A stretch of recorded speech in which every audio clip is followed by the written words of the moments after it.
blockading the roads leading into Berlin, deep inside the Soviet occupation zone. On June 24th, Soviet soldiers stopped the flow of supplies to the American sector of the city. The next day, they block all food shipments to all western sectors of the city. The U.S., says an American general, is nose to nose with massive Soviet military power. Truman's military advisors recommend that the president order armored convoys to force their way past the blockade into Berlin. But Truman pursues a different strategy, not a confrontation, but an end run. Dateline Berlin, June 26, 1948. United States air power, which 4 years earlier brought death to the city, will bring life in the form of food and medicine to the peoples of the western sector of Berlin, whose supplies have been cut off by the Soviets. The Berlin airlift, 15 months, more than 250,000 flights, 2 million tons of food, medicine, and coal flown over the Soviet blockade. Berlin survives, and Stalin drops the blockade.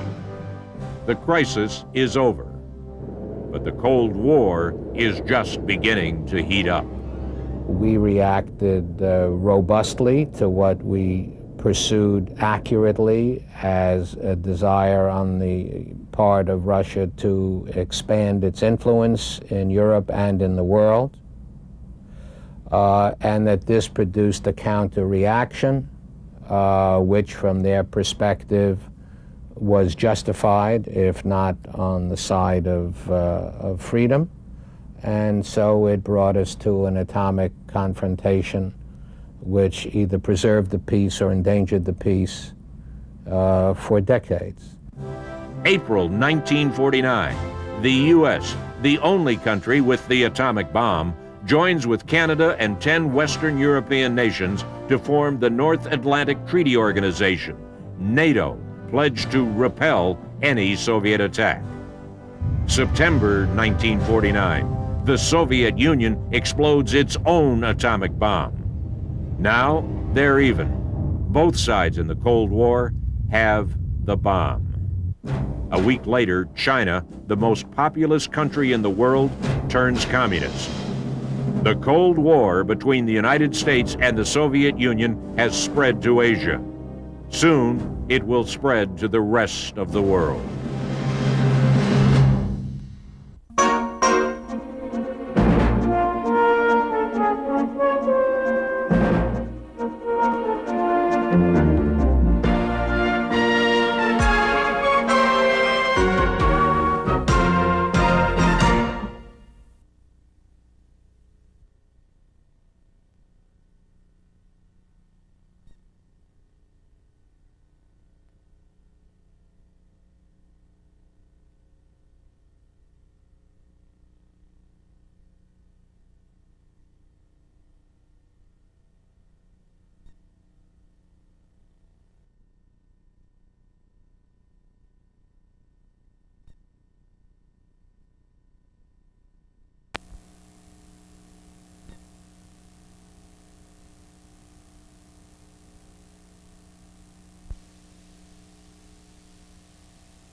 The New York Times, Dateline Washington, November 16, 1950.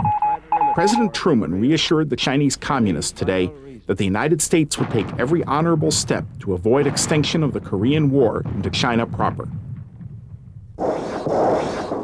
Just 5 years after World War II, the U.S. is at war again, this time against communist forces in the tiny country of Korea. Fearful of igniting World War III, President Harry S. Truman hopes to limit hostilities. But his commander in Korea, General Douglas MacArthur, wants an all-out war to expel the communists from Asia for good. We were not truly concerned before the invasion of South Korea by the North Korean forces about this little peninsula. We were not concerned at all. Korea only became important to us really with the invasion of the South. New York Times foreign correspondent Seymour Topping provides the reporter's perspective as we report on the Cold War, the Korean War, 1950-51, live from the past.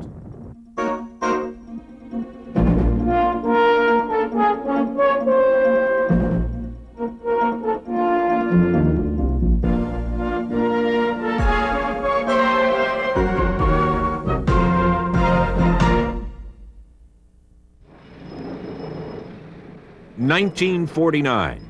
World War II is 4 years in the past. From their wartime strength of over 12 million, American armed forces now number less than 1 million. But abroad, first in Europe, now in Asia, the U.S. is fighting a Cold War, belligerence without combat, against an expanding communist bloc of nations spearheaded by the Soviet Union. From Russia, communism has spread west across Eastern Europe and east across China.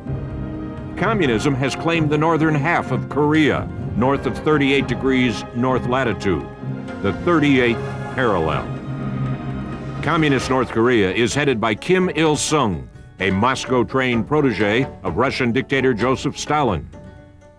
Anti-communist South Korea is led by President Syngman Rhee, a graduate of an American university. Kim and Rhee agree on only one thing: the two Koreas should be reunited, but each wants to head the new Korea himself. North Korea makes the first move, June 25, 1950. With Soviet-made tanks leading the way, the North Korean army, the Inmingun, sweeps into South Korea. In 3 days, North Korea conquers Seoul, the South Korean capital.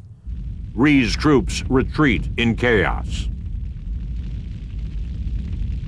U.S. President Harry Truman, whose Truman Doctrine commits the U.S. to halting the spread of communism around the world, accuses communism of using armed invasion and war to conquer an independent nation.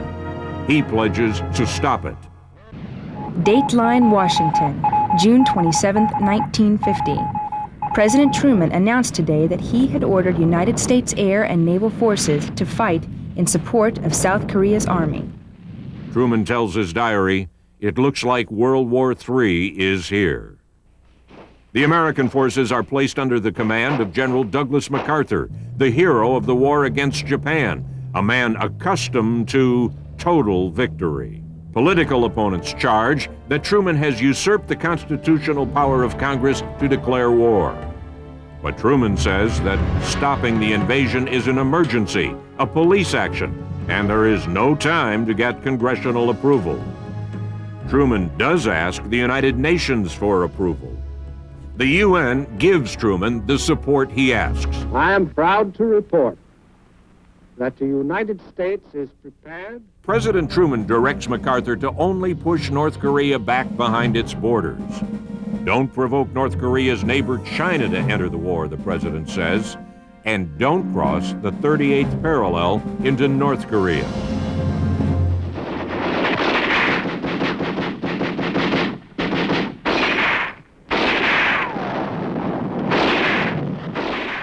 The first 3 months of the war are bad ones for the UN forces. Undersized and unprepared, they are no match for the North Korean army.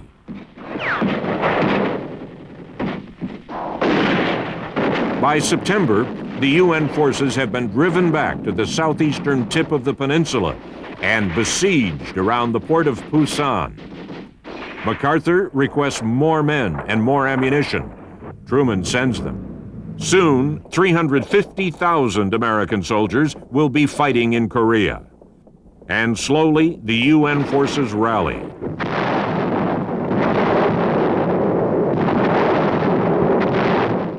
MacArthur conceives a brilliant but risky plan for victory.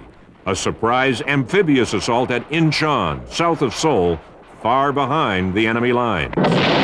September 15th, 13,000 U.S. Marines landed Incheon with little resistance.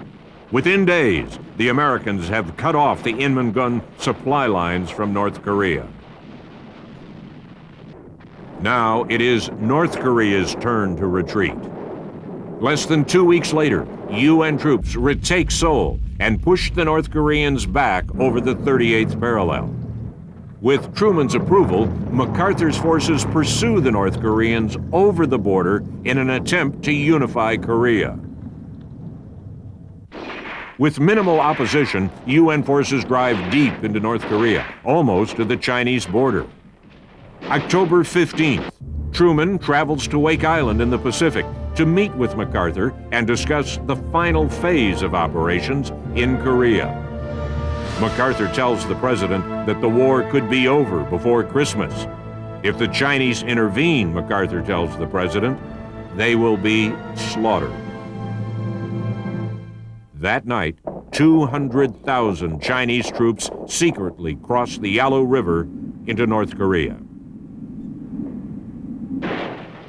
November 28th, Chinese troops ambush and crush the UN forces. In less than 2 months, MacArthur's troops under heavy fire are pushed back across the 38th parallel into South Korea. MacArthur tells Truman that the only way to save his army is to initiate a full-scale war against China, a naval blockade, even atomic bombs. But Truman says no. Attacking China could bring the Soviet Union, which has its own nuclear weapons, into the war. An atomic attack could provoke an atomic reaction, a nuclear war with the Soviet Union. Limit the war to Korea and to non-nuclear weapons, the president orders. MacArthur breaks military discipline and goes public with his demand for total victory, holding a press conference and writing letters to Congress. For the president, MacArthur's public opposition to Truman's policy of limited war is the last straw. I have therefore considered it essential to relieve General MacArthur. Dateline, Washington, April 11, 1951. With deep regret, President Truman today relieved General Douglas MacArthur of all his